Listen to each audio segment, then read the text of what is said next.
you doing out there, Olivia? My name is Crem, and I'm the Director of Fitness, and thank you for joining me for today's Mastering Form workout.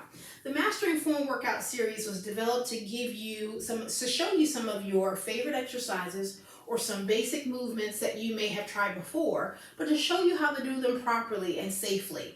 Whenever you're doing an exercise move, it's really important to not only for developing the body the way you want it to, but to make sure that you are not injuring yourself. So that's why mastering that form is so crucial for you.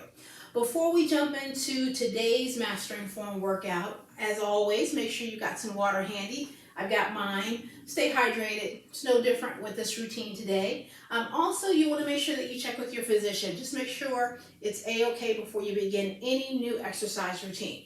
All right, so let's jump on in. We've gone through, in the last few weeks, ways to master form doing a lot of different moves. We've worked on the push-up. We've worked on crunches. We've done squats. We've done a lot of really cool exercises. So today I'm going to show you 3 new ones. We're going to go through a dumbbell fly, which is going to work primarily the chest area and upper body. We're going to work the deadlifts. We're going to basically a barbell deadlift, where that works a lot of the back of the legs. And we're also going to go through a plank and the variations with planks. As usual, if you don't have any of the equipment that I'm going to show you today, you can always use things around the house like cans or jugs of laundry detergent or broomsticks. So these moves are meant to be very versatile for you to be able to use at home, take them with you on the road, use at the gym, so you can absolutely feel like you can do them anywhere. And always make sure that you're modifying for yourself for your own fitness level. I'm going to show you some standard ways of doing these moves, but I'm also going to give you some tips and show you some modifications too, just so that way you feel like you can, depending on your fitness level, you can make some variations, okay? All right, so let's dive on in. Let's get to it. As promised, let's start with the dumbbell fly first. Now, dumbbell flies are really a great exercise to strengthen the chest, the shoulders, and as well as the back of the arms, okay? So it's a really good thing to add to your routine. I'm going to show you the dumbbell fly that you can do on a bench, but you can absolutely do this on the floor, and you can do it standing, which I'll show you some of those modifications in just a bit. So when I get started, let's say for instance, if you don't have a bench, but you do want to do it as you're simulating lying on a bench, an exercise ball is also a good idea, or an ottoman, okay? So if you've got an ottoman at home, that can serve as your bench if you want to still kind of get that same similar move. Okay, let's get started. I am going to slide the bench out here a little bit. Make sure I've got some space, is always really important. And I'm going to choose some dumbbells that are more on the lighter side. If this is the first time you've done a dumbbell fly, I definitely recommend starting out with a lightweight. You can always progress to something heavier, because if you're going too heavy and the form is not where it needs to be, you can put some really undue pressure on your shoulders, and we don't want to do that. So I'm going to start with some lightweights too, just so you can kind of see how it's done. Now I'm going to show you different positions so you can really kind of get an idea of my body. But to start out with, sometimes when you do a dumbbell fly, sometimes you'll see people position their feet on the floor. Sometimes people will position their feet on the bench. I'm one that likes to put my feet on the bench because my lower back kind of is a bit problematic at times. So when my feet are on the floor, that puts that arch in my back, which tends to aggravate it, and I don't like that. So I would say choose what's best for you. If you're taller and your back doesn't bother you and you want to have your legs on the floor, great, that's more of a traditional. If you have low back issues or you're on the shorter side, like myself, put your feet up. So just play with what you feel is best for you. Okay, so as promised, I'm going to be feet up. My head is relaxed. Now, with the dumbbell fly, it's really important to have an arch movement, making an arc movement with your arms. What I mean by that is, I don't want my arms up completely straight. I want a slight bend in my elbows. I want these dumbbells or cans, whatever you're using, positioned right above my chest. I don't want them way up here because, again, that's undue pressure on the shoulders and we're not working the chest as much. So it's really important for the dumbbells or whatever I'm using to go over my chest. I'm going to keep my elbows slightly bent and I'm going to make that arc here. Now, it's important to know that when I'm doing this move, that my elbows don't drop past my shoulders. What mean by that is I'm going to just sort of show you here. I don't want this all the way down, my elbow too far down past my shoulder, because I put a lot of undue pressure on that joint, on the muscles here. And again, we don't want that. So I've got my arc, my dumbbells over my chest, my elbows fall just where my shoulders are. And I'm keeping my back nice and flat, right? But I do want to keep my chest elevated. I do want to isolate my chest as much as I can. Now, another thing that you want to avoid doing when you're doing flies is you want to avoid overextending. So here, you notice how my shoulders sort of come up? When I do that, I come up this way. What I'm doing at that point is letting the shoulders do most of the work. Now, don't get me wrong, shoulders are involved when you're doing the chest fly, but we want to sort of keep those minimal in a sense. We want the chest to sort of be the star, okay? So to do that, I want to make sure my shoulders stay flat, my chest stays up. And I just want to come up to where it's natural for me. I don't want to overextend and lift my shoulders off the bench. All right, so let me show you from the other angle. Gives you a really good idea there too on how to do that. Sometimes seeing it from different positions are really helpful. Okay, so again, lying back. For this view, I'm going to keep my feet on the floor so you can see. And everything, shoulders are down. I've got the arc in my arms. My dumbbells are level with my chest. I'm squeezing my chest muscles together. And I'm making sure I'm not dropping my elbows past my shoulders. So remember, this is where I want to go. That's too much. Bad for the shoulders. So about right there is good. And you squeeze it. There we go. Perfect. All right.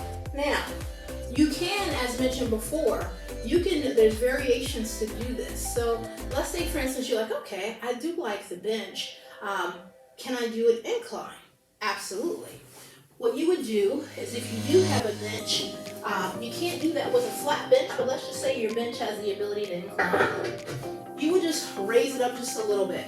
Now, maybe about 30 degrees or so, not too high up, but just enough. And I'm still going to take my dumbbells.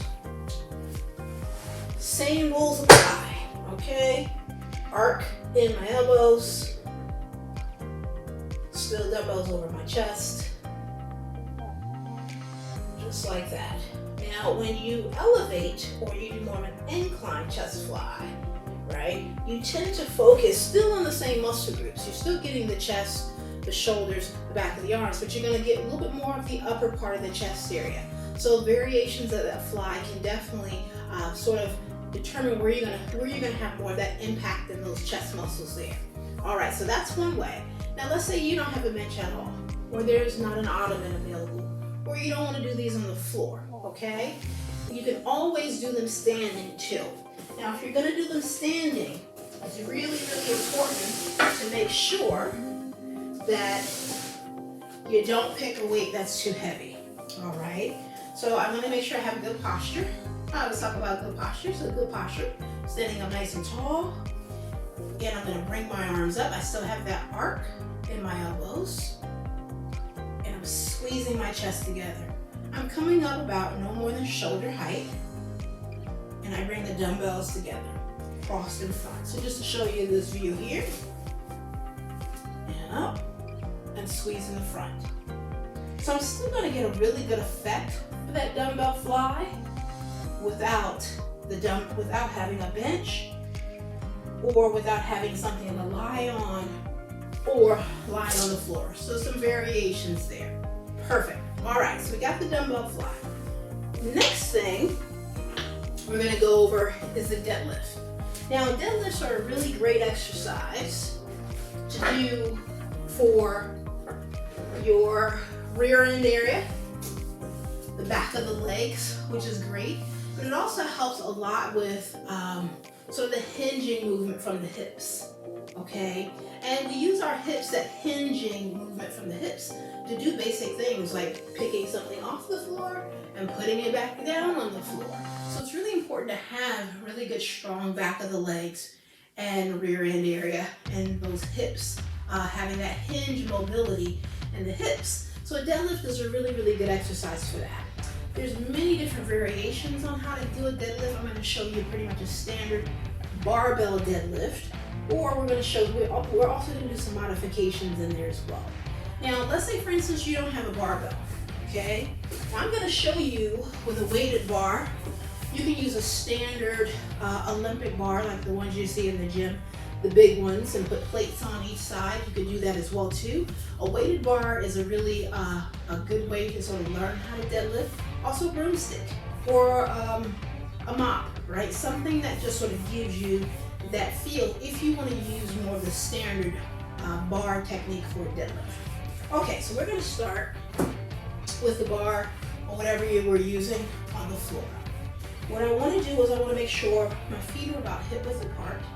My feet are about 15 degrees. So think about if you were looking on a clock, you know, at 11 and 3 or so, where that would be, 11 and 2, 11 and 3. So depending on where my feet position, I don't want my feet to be too wide. Not that there's not a way to do a deadlift that way. There's a variation of that. But a standard, this is where we're going, hip width, feet are about 11 and 3, 11 and 2. Okay, so about 15 degrees. All right. Now that bar, we want to imagine it being close to, we want to be about 1 inch away or so from where the bar is. So not too close to it if we're using the bar, because we really want to use our shins to guide that bar up, okay? Now, when we grab the bar, you can use an overhand grip. Some people prefer an over and under grip. Some prefer an under grip, okay? So it just depends on what you feel is comfortable for you, and especially depending on the weight or the load that you're using. So I'm just going to do a standard overhand grip for now. What I want to do when I'm going to grab it is I want to make sure that my knees are slightly bent. They're going to be a little bit more straight when I'm bending it versus when I'm coming up, which I'll show you. So I'm hinging, my hips are going to go back, and I'm grabbing the bar. Now it's important to make sure when I grab the bar that my back is straight, okay? So just to show you how it looks like from here, because that's going to be a really good view for you. I've got my bar, I'm about 1 inch apart from it. My hips hinge, my knees bent. I'm picking it up. Now, even if my back was initially bent over, that's okay, but I want to make sure I straighten it out. I want to think I'm going to push my chest forward. My armpits are going to be sort of right over the bar, and I'm going to hinge up, okay? And then when I put it down, same thing. Now, when you place the bar, if you're using a bar, obviously depending on if it has plates on it, you're going to have some distance between the floor and the bar itself. This doesn't have any plates on it, so I'm putting it all the way on the floor. So that's a little bit of a difference versus a plated bar versus a broomstick or a bar that's just weighted with no plates attached. But the same movement, the movement is the same. So I'm going down, I'm hinging. What I mean by hinging here at the hips, like this. I have a slight bend in my knees. My back is automatically straight, right? So I keep my back straight already. I'm gonna bring that bar close to my shins and up. If I don't want to put it down, and up. So I'm hinging at the hips and up, okay? Just like so. Close to my shins and up. Now, let's say for instance, you didn't have a bar or a mop or a broom at home, or you just wanted to use something different. Some modifications on how to do the deadlift and sort of really get your form down. There's a couple tricks to that. You could use a kettlebell, which is a really good way to really work on that hip mobility and being able to force those hips back. So you take your kettlebell But in between your hips are still, your feet are still hip width apart. Feet are still about 15 degrees, so that hasn't changed. But the kettlebell isn't out here, okay? It's more inside my feet, because this is going to help me learn how to hinge more. Because for some of us, depending on mobility, flexibility, if you have challenges in your back, if your back of your legs are really, really tight, you may not be used to that hinging. So this is a good way to kind of get that down before you move or progress to the bar. So, same thing, but notice how my rear end, my hips hinge, and I'm here and up.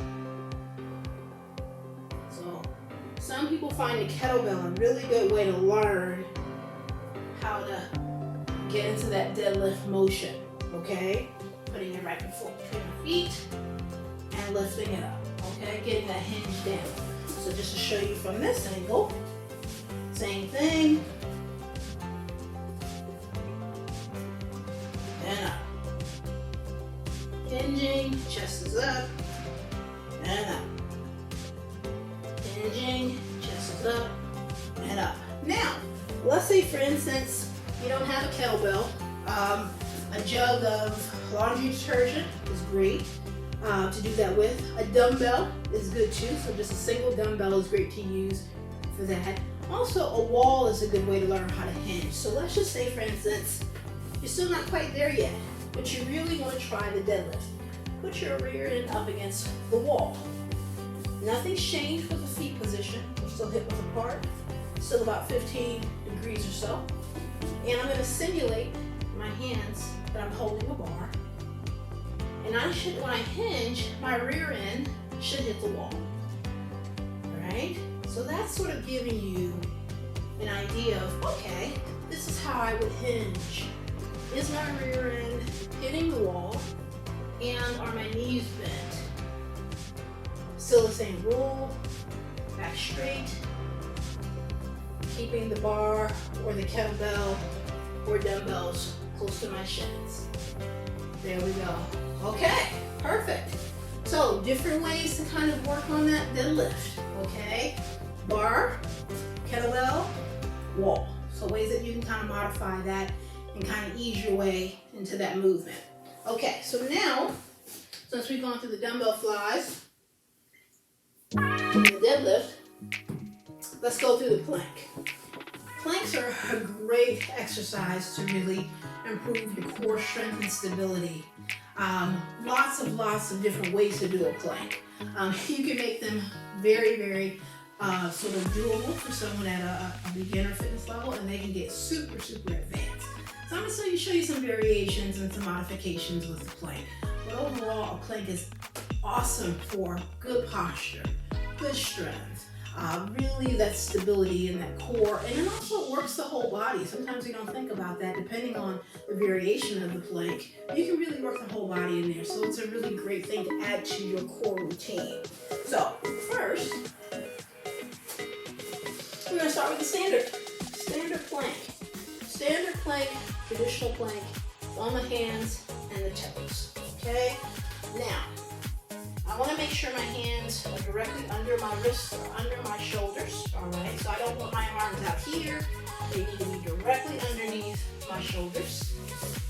And I'm going to be up on my toes.